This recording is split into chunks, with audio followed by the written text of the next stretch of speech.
ما هي الليلة التي أجور الأعمال فيها خير من 1000 شهر وتصفد فيها الشياطين؟ الجمعة. لا، غلط. حد. ما هي الليلة التي أجور الأعمال فيها خير من 1000 شهر؟ التلات.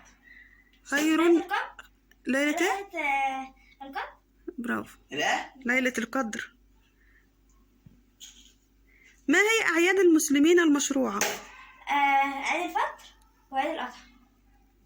تمام. ما هي أعياد المسلمين المشروعة؟ تمام، صح. ما هي أركان الإسلام؟ 5. أشهد أن لا إله إلا الله وأن محمدا رسول الله وقام الصلاة وآتى الزكاة وصوم رمضان وحج البيت لمن استطاع عليه سبيلا. تمام. ما هي معجزة نبي الله موسى عليه السلام؟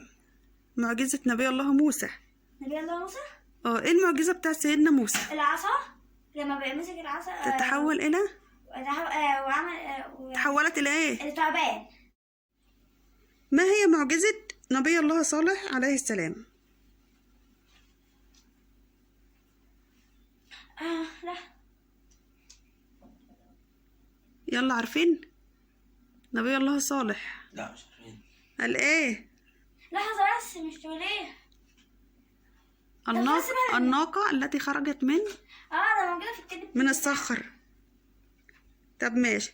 كم كانت مدة دعوة نوح عليه السلام لقومه؟ فضل يدعي لقومه كم سنة؟ 1000. 1000 سنة؟ 1000 إلا 100. 1000 إلا ايه؟ إلا 100 سنة. إلا 50 عاما. 950 عاما. قال تعالى: فلبث فيهم 1000 سنة إلا 50 عاما. تمام؟ من هو النبي الذي التهمه الحوت؟ سيدنا يونس. من هو النبي الذي تكلم وهو طفل رضيع؟ من هو سيدنا موسى.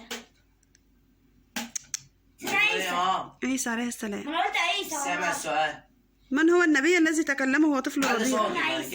من هو النبي الذي كان يستطيع التكلم مع الحيوانات؟ لا. سيدنا نوح. لقمة اسمه. من هو النبي الذي تكلم مع الحيوانات، يعني كان بيفهم لغته؟ لغة الطير. استنى يا ماما. غلط. أنا عارف يا أمي. ما تقولي يا أحمد.